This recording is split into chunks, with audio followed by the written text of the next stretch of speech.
10 tiếng lơ lửng ở độ cao 1000 m sẽ như thế nào? Giỡn thôi, để có được video hướng dẫn cách đi chi tiết nhất cho các bạn, nhà sữa đã dành hẳn 10 tiếng trải nghiệm trên đỉnh núi Bà Đen, Tây Ninh, ngồi trên nhà ga cáp treo lớn nhất thế giới, chiêm bái tượng Phật Bà Tây Bổ Đà Sơn bằng đồng cao nhất châu Á. Và đặc biệt tháng 1 này, núi Bà Đen còn có một sự kiện quan trọng. Hãy cùng nhau xem hết video để xem đó là gì nha. Trong chuyến đi lần này, Tirasu Du Hí rất vui khi được đồng hành cùng Klook và ban tổ chức Sun World. Cảm ơn các anh chị và các bạn đã hỗ trợ gia đình trải nghiệm trọn vẹn các hoạt động tại đây. Hello, xin chào mọi người. Lại là nhà Tirasu Du Hí đây. Từ nhà sữa đến núi Bà Đen chỉ 85 cây số, thời gian dự kiến hơn 2 tiếng di chuyển, nhưng thực tế 3 tiếng nhà sữa mới đến nơi. Thời tiết hôm nay trong lành và mát mẻ. Sau khi gửi xe ở bãi ô tô, các bạn có thể mua vé trực tiếp tại quầy vé. Mình recommend cho các bạn mua vé trực tiếp trên Klook để khỏi phải xếp hàng, vì tùy thời điểm Klook có các chương trình khuyến mãi khá hời. Các bạn có thể nhập mã Tirasu yêu Klook để được giảm giá thêm nha. Hôm nay nhà sữa sẽ chọn combo full cáp treo Chùa Hang và đỉnh Vân Sơn, kèm theo buffet trưa tại nhà hàng Vân Sơn cho 3 người. Để xem giá vé có xứng đáng với những trải nghiệm mình nhận được hay không nhé. Đây là bản đồ quần thể du lịch núi Bà Đen, hơi bị nhiều thông tin ha. Các bạn có thể xem tóm lược của mình và lưu lại bản đồ này cho tiện di chuyển nha. Ở đây rất là rộng. Nếu đi không có kế hoạch sẽ không trải nghiệm trọn vẹn hết các hoạt động đâu á. Đầu tiên sẽ có 3 nhà ga cáp treo theo thứ tự từ dưới lên là nhà ga Bà Đen, nhà ga Chùa Hang và nhà ga Vân Sơn. Ngày thường sẽ chỉ có 2 tuyến cáp treo hoạt động là cáp treo lên Chùa Hang và cáp treo lên đỉnh Vân Sơn. Chỉ riêng ngày thứ Bảy Chủ nhật hoặc lễ Tết thì tuyến nối cáp treo Tâm An từ Chùa Hang lên Vân Sơn mới hoạt động. Mình khuyên các bạn nên đi vào thứ Bảy Chủ nhật, trải nghiệm từ sáng tới tối luôn. Còn tại sao thì xíu mình sẽ nói chi tiết hen. Vậy nếu các bạn thích vắng vẻ, không chen chúc mà đi vào trong tuần thì mình sẽ di chuyển như thế nào?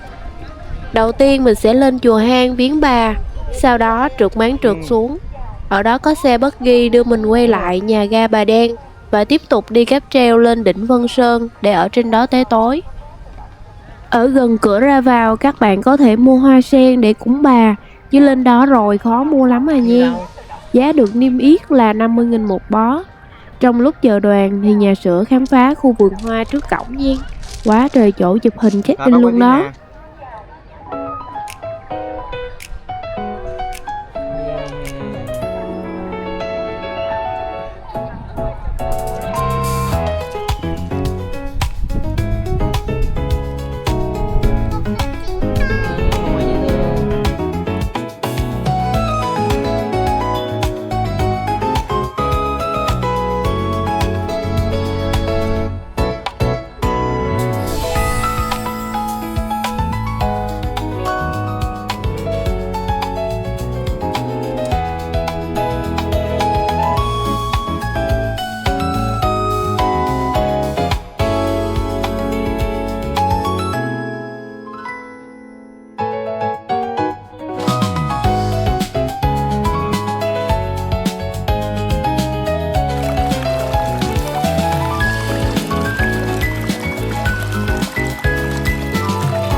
Chào các bạn, đây là núi Bà Đen, Tây Ninh. Mình thấy có núi và có đá, chút nữa mình có thể đi ăn buffet mỗi ngày luôn hả? Khi vào cổng các bạn đưa vé giấy hoặc mã QR đặt trên ứng dụng Klook để nhân viên quét mã nha.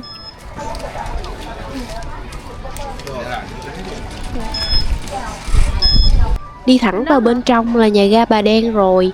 Ở đây mình thấy có nhiều hàng quán ăn uống rất là nhộn nhịp luôn. Đi vài bước là có nhà vệ sinh rộng rãi sạch sẽ. Các địa điểm thì rất là rộng và gây bỡ ngỡ cho người mới, nên sẽ luôn có các bạn chỉ dẫn và nhân viên hướng dẫn tận tình. Lưu ý quan trọng cho bà con cô bác là nên đem theo dù, nón và áo khoác nhẹ, vì buổi sáng khá là nắng, còn chiều tối thì lại có gió lớn, rất là lạnh luôn. Coi chừng say nắng là không có đi chơi được nhiều đâu đó.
Bước thật lẹ quá, cảm ơn cô. Xe đủ rồi. Này uống sữa. Cô kia. Vậy gì có cần bí kíp không? Cái gì? Đi lại.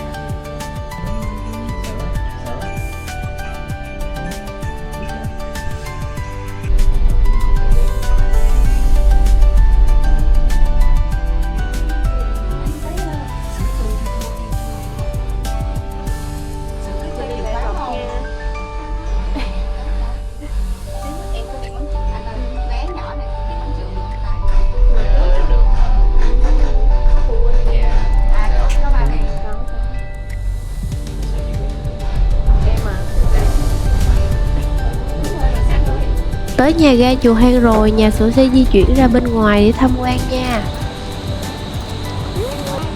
Đúng rồi, chào mọi người.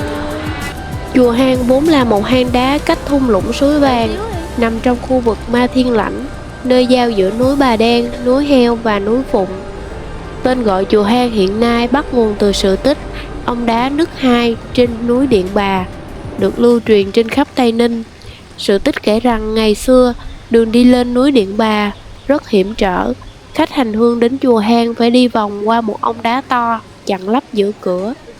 Hương người dân đi lại vất vả, sư tổ Tánh Hiền Quảng Thông muốn rút ngắn đường đi cho khách thập phương, nhưng không biết làm cách nào, đành tụng kinh cầu nguyện chư Phật Thánh Tiên. Anh quay phim Chuyện kỳ lạ là đến ngày cầu nguyện thứ 100 thì ông đá đứt đôi ra. Hai bên đá mở ra dùng một lối đi bề ngang 1,5 mét, tạo thành cổng vào hang. Kể từ đó, người dân muốn lên núi viếng thăm chùa Hang có đường đi lại dễ dàng hơn. Lối đi vào chùa hiện nay nằm giữa hai tảng đá lớn, được cho là dấu tích của câu chuyện năm xưa. Chùa Hang Tây Ninh thờ Đạt Ma Sư Tổ, Bà Chúa Xứ, ba ông Phúc Lộc Thọ, Phật Thích Ca Mâu Ni Niết Bàn, Phật Di Lặc, Ngũ Hành Nương Nương. Cụ thể, chùa có quy mô lớn với hai khu vực thờ cúng là chùa nhân tạo và hang đá tự nhiên. Khi đến chùa Hang lễ bái, du khách có thể dâng lễ lên Thánh Mẫu để được bà phù hộ. Ngoài ra, bạn có thể lễ bái tại điện thờ Đạt Ma Tổ Sư để tiêu trừ các nguồn năng lượng xấu, hay cầu bình an từ Phật Bà Quán Thế Âm. Nhiều du khách cũng chọn dừng chân trước bàn thờ Cụ Huyền nghi ngút khói hương, dành vài phút tưởng niệm để bày tỏ lòng thành kính, biết ơn với các thế hệ đi trước. Phát hiện nha. Cơ. Chọc phát nha. Con thì ở dưới đây đó. Do đi vào ngày trong tuần nên tuyến cáp treo Tâm An, nối chùa Hang và đỉnh Vân Sơn không hoạt động. Đoàn mình sẽ trượt máng xuống lại nhà ga Bà Đen và đi cáp treo lên đỉnh Vân Sơn nha. Lối đi xuống khu vực máng cũng xa lắc lẻo luôn đó, mà do đi xuống nên cũng không bị mất sức đâu nè. Nhà nào có em bé nhỏ thì không nên bỏ qua hoạt động này đâu nha. Đó đó, bên dưới là nhà ga của đường xe trượt ống rồi đó. Máng trượt núi Bà Đen là hệ thống máng trượt được lắp đặt trên sườn núi đầu tiên ở Việt Nam. Công trình này được đầu tư xây dựng từ năm 2002, nhưng đến năm 2016 đã được sửa chữa và thay thế bằng thiết bị công nghệ châu Âu hiện đại và an toàn hơn. Hệ thống máng trượt núi Bà Đen hoàn toàn khép kín với 2 tuyến. Tuyến đi lên dài 1.190 m và tuyến trượt xuống dài 1.700 m. Toàn bộ máng trượt được xây dựng đặt trên 482 trụ móng. Hai bên đường ray đều có hành lang và lưới bảo vệ, đảm bảo độ an toàn tối đa cho du khách trải nghiệm. Giá vé máng trượt núi Bà Đen dao động từ 150.000 đến 280.000 một lượt, tùy xe trượt. Lúc nãy mình thấy phòng vé không có người nên không biết còn bán vé lẻ không, nên mọi người có thể mua vé combo để tiết kiệm hoặc nhờ nhân viên tư vấn nhé. Giờ thì mời mọi người cùng Nha Sữa trải nghiệm đường xe trượt ống núi Bà Đen Tây Ninh nha.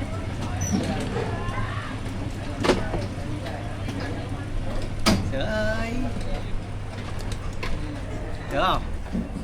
À, nè qua đi nè.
Xin chào.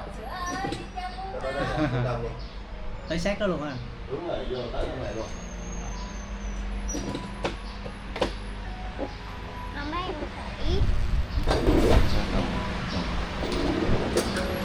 Dạ.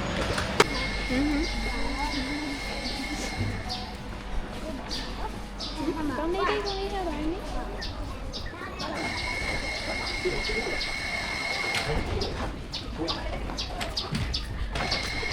Trời ơi, sợ muốn xỉu luôn. Mà hai ba con em chạy vèo vèo còn bảo sao chậm quá. À, ở trên đường trượt sẽ có mấy cái camera lúp lùm chụp ảnh các bạn đó.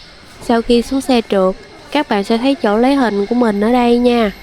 Lựa thấy hình đẹp thì mình chuyển khoản thanh toán nè. Còn mình thì tự biết thân biết phận, mặt nhăn như khỉ nên không dám xem hình luôn.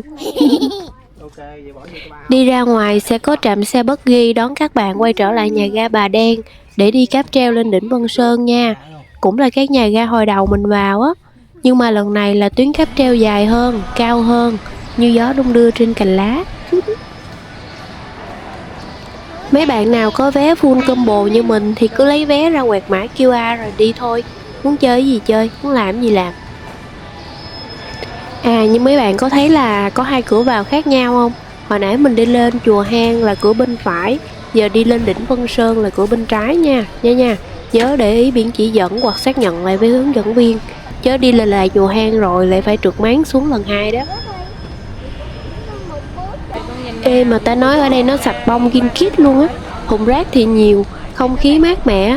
Ở trong nhà ga là mát lạnh luôn. Để xem lên đỉnh Vân Sơn có lạnh lẽo như lời đồn không nha.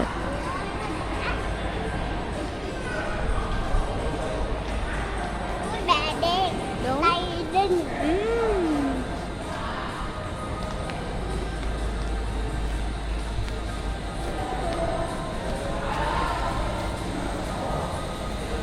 Ba. Xin chào các bạn, đây là núi Bà Đen, Tây Ninh. Rồi. Đi lên cáp treo, Rồi mình đi đâu nữa? mình có thể đi lên núi và leo lên núi và Nhưng hồi nãy cáp treo mình đi xuống bằng cái gì ạ? xuống bằng cái xe, Xe gì? xe trượt, bán trượt chạy vòng vòng rất là mạnh. Rồi con đi con cảm giác như thế nào? Con cảm giác là rất là vui. Các bạn nhớ lên đây chơi cùng mình núi Bà Đen nha. Xin chào. Chào. Bye bye. Tim nữa.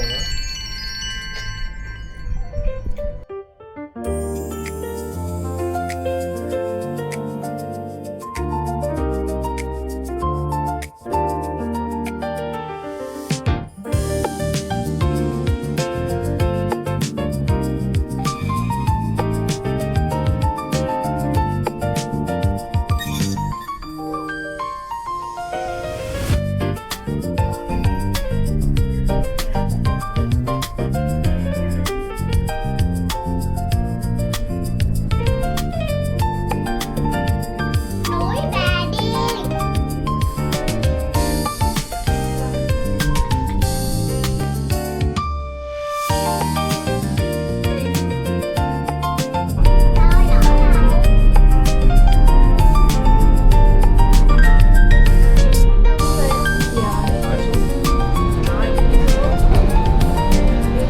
Tới nơi rồi, quả thật là mát lạnh như lời đồn luôn. Do khu vực này hơi rộng nên các gia đình nào có xe đẩy em bé hoặc xe lăn cho các cụ thì cứ mạnh dạn đem theo nha. Ở đây có hệ thống thang máy hoặc các đường phẳng để đẩy xe, khá là thuận tiện nè. Ở trong nhà ga Vân Sơn sẽ có các nhà hàng bán phở và các món nước. Ở đây cũng có bán kem que, check-in hot hit của Sun World nữa. Nhà Sữa sẽ đi bộ qua nhà hàng Vân Sơn bên kia để ăn buffet trưa nha. Đói quá rồi. Số 4, số 9. Full combo 2 tiếng cáp treo và buffet trưa cho người lớn là 850.000 và trẻ em là 650.000 vào thứ Bảy, Chủ nhật và những ngày lễ Tết. Còn trong tuần thì mọi người được giảm 50.000. Nếu muốn ăn buffet thì mọi người nên đặt vé trước từ 1 tới 2 tuần nha. Rồi vô, đi trước. Tốt.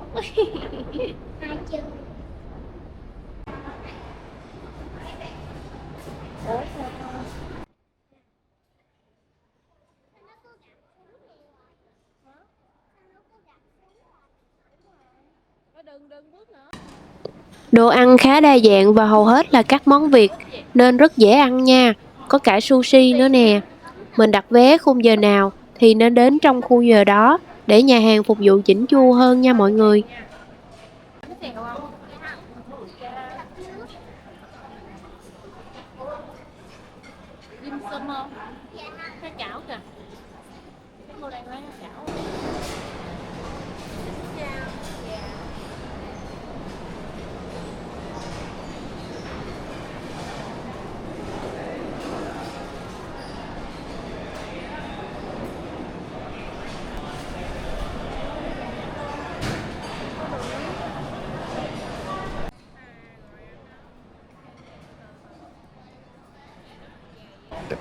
Tôi mê cái quầy bánh ngọt ở đây hết sức, quá trời là bánh luôn.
Nằm ở độ cao 986 mét, núi Bà Đen được mệnh danh là nóc nhà của Nam Bộ với lớp mây phủ bồng bềnh trên đỉnh núi, cùng cảnh sắc thiên nhiên đẹp như miền tiên cảnh. Đặc biệt trên đỉnh núi là một hệ thống các công trình tâm linh kỳ vĩ, với bức tượng Phật Bà cao nhất châu Á đứng trên tòa sen. Tại đây vào mỗi tối thứ Bảy hàng tuần sẽ diễn ra nghi thức thiền đăng và thả đăng. Mọi người cùng nguyện cầu bình an, may mắn, rồi lần lượt thả đăng trên dòng nước quanh trụ Kinh Bát Nhã, tạo nên một không gian vô cùng huyền ảo trên đỉnh thiên. May mắn hôm nay, nhà sự cũng sẽ được trải nghiệm nghi thức này. Mọi người nhớ xem đến cuối clip nhé.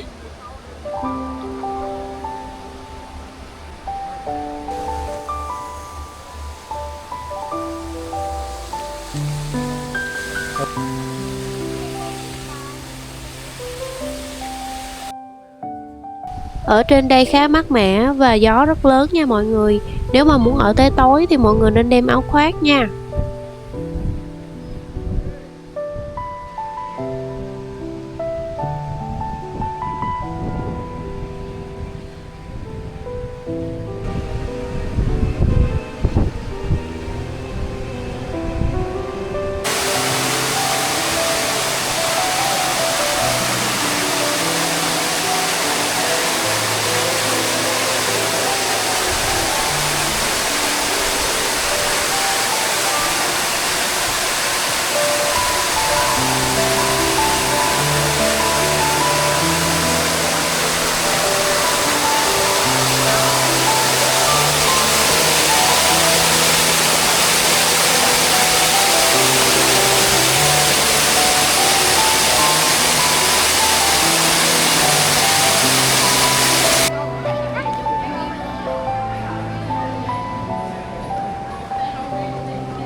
Em đứng đây đẹp lắm rồi nhỉ.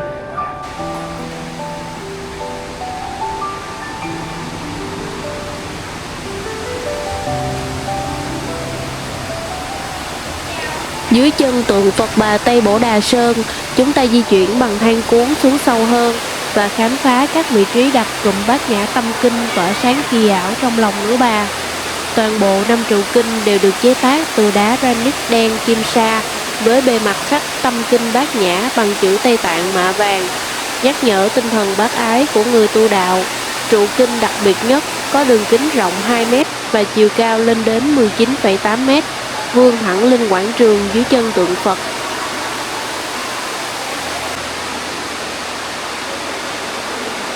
Đâu ạ?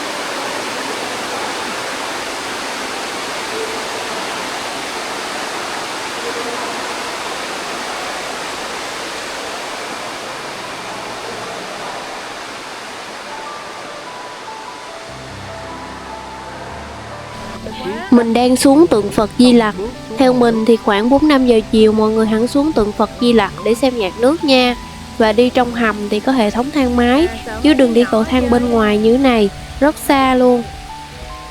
Wow, đẹp quá. Không phải du khách nào cũng biết bên trong lòng Đại tượng Bồ Tát Di Lặc cũng sở hữu thiết kế độc đáo. Tạo hình vách tường và mái vòm cũng lấy cảm hứng từ những thửa ruộng bậc thang, tương tự tạo hình của Đại tượng Bồ Tát Di Lặc, tạo ra nhiều hình dáng như mâm xôi, đường vân tay, bậc thang, thạch nhũ. Vừa đi thang máy vừa nghe kinh kệ du dương, nó chiêu gì đâu á.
Ở góc lối đi ra có chỗ cho mượn dù nữa nè mọi người. Mượn chỗ nào trả chỗ đó nha mọi người, đừng có đem xuống đây. Đây là vườn hoa Vô Ngã, có cái chỗ check-in cổng trời nổi tiếng nè. Nhưng mà hôm nay người ta đang tu sửa để cuối tuần cho du khách trải nghiệm.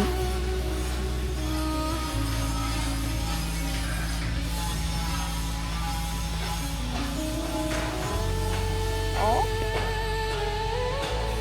Cái này sửa rồi.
Chị Tương quá à. Xinh.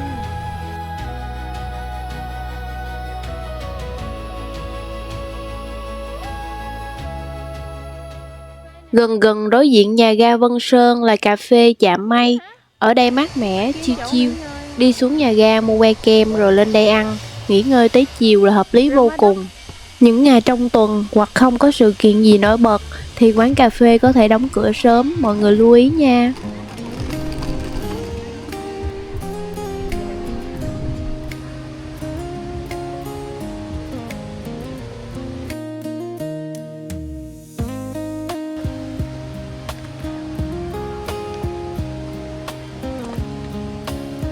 Dạ, que kem Signature sen Quan Âm này có giá 40.000 đó đa.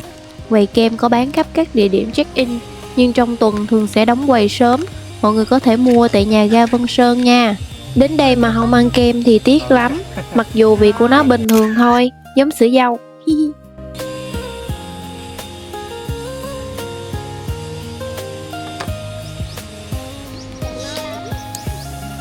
Bà liếm rồi nha.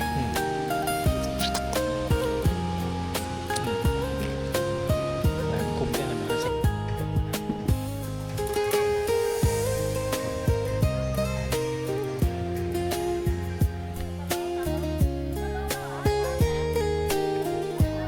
sao không? Cái bụng nó ép. Sao nó là xanh dương vậy?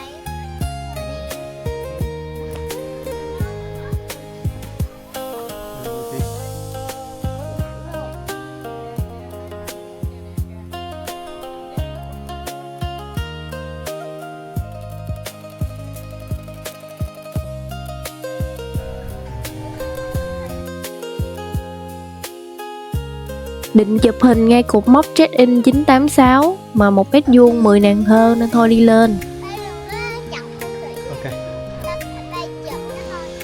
Cái không cứ đi nhà lên đi. máy tính mà. Ê.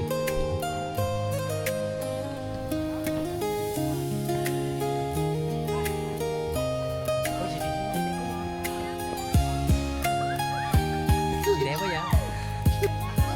Wow.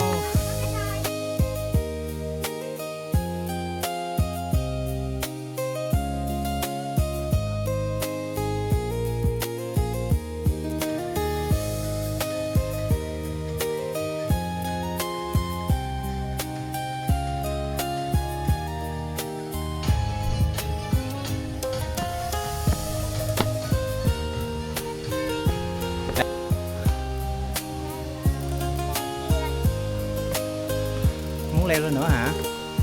Hai ba con đi dọc theo cầu thang thì đến miếu Sơn Thần. Miếu Sơn Thần nằm ở phía Hả? sau khu vực tượng Phật Bà Tây Bổ Đà Sơn trên đỉnh núi. Miếu thờ Sơn Thần, vị thần cai quản núi rừng, Ok. cùng Linh Sơn Thánh Mẫu và các dũng sĩ tử nạn, mang đậm tín ngưỡng dân gian Nam Bộ. À, tới đây nhà sữa sẽ bật mí cho các bạn một công trình nổi bật của tháng Giêng năm nay nha. Đó chính là sự xuất hiện của tôn tượng Đức Phật Câu Na Hàm Mâu Ni tại vườn U Đàm. Ngự tọa tại khu vườn thiền U Đàm ở vị trí cao nhất trên đỉnh núi Bà Đen, tôn tượng Đức Phật Câu Na Hàm Mâu Ni gây choáng ngợp bởi sắc vàng hoàng kim. Dưới chân tượng Phật là hồ U Đàm cũng lấp lánh bởi các cành sen vàng, hạt vàng, rùa vàng, những tảng đá vàng. Tương truyền rằng sau thời gian từ bỏ thế gian và thực hành 6 tháng khổ hạnh, Ngài chứng ngộ dưới gốc cây Udumbara hay còn gọi là ưu đàm. Udumbara chính là tên tiếng Phạn của cây hoa quả sung, đồng thời cũng là một loài hoa thần thoại trong Phật giáo. Được cho là 3.000 năm mới nở một lần và chỉ xuất hiện khi Đức Phật hoặc vua Luân Vương ra đời. Hoa ưu đàm được xem là mang ý nghĩa hoa mang điềm lành từ thiên thượng.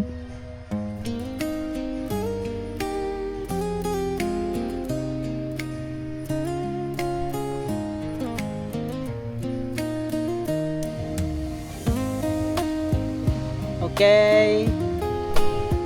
Xong chưa?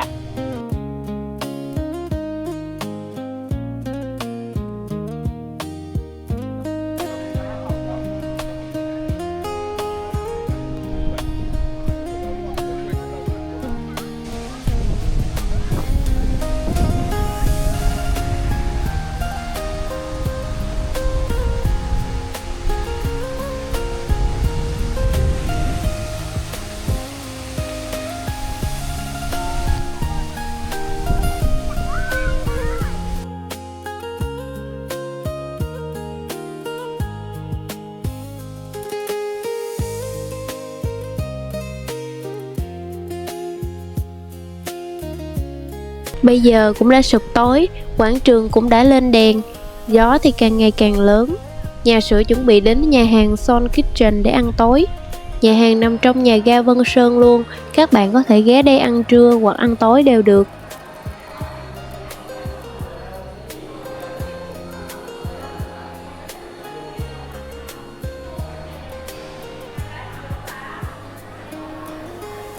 Tại đây nhà mình được ban tổ chức phát giấy viết ước nguyện để chuẩn bị cho lễ thả đăng tối nay.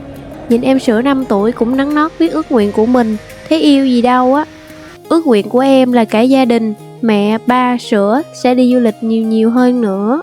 Đi đâu kêu cầu nguyện cho con học giỏi, thông minh là không có chịu, phải là đi chơi nhiều nhiều mới chịu.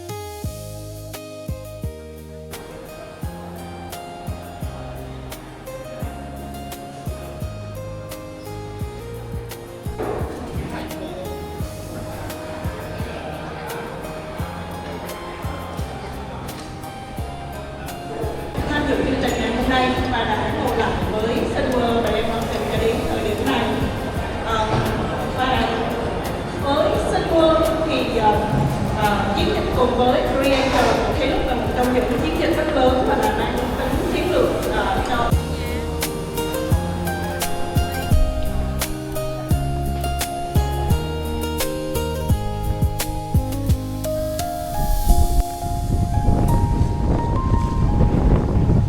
Gió nó giật muốn tung cái người luôn, cầm camera mà chao đảo ngã nghiêng.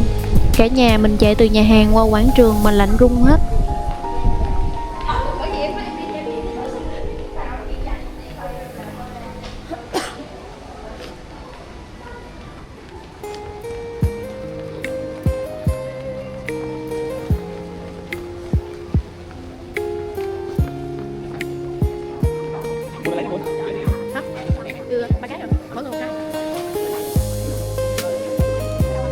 Dân hoa đăng là nghi thức diễn ra vào các buổi tối thứ Bảy và các dịp lễ tại đỉnh núi Bà Đen, là một hoạt động ý nghĩa cho đông đảo Phật tử và du khách. Ngọn đèn hoa đăng tượng trưng cho ngọn đèn trí tuệ, soi đường dẫn lối cho người con Phật trong đêm trường vô minh.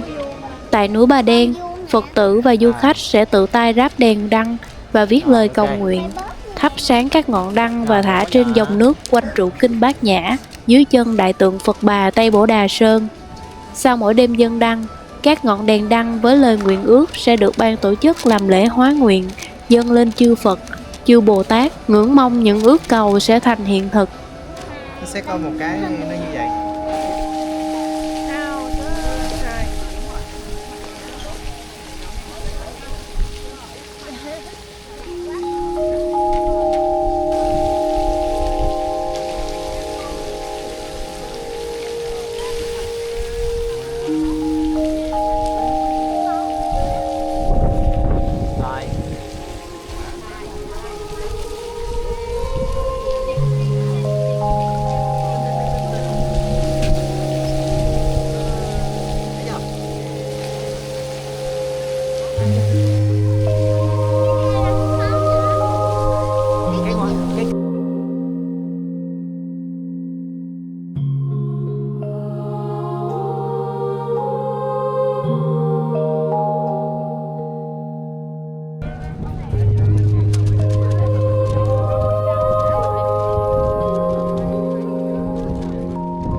Sau khi thả đèn hoa đăng, nhà sữa lên cáp treo và trở lại Sài Gòn.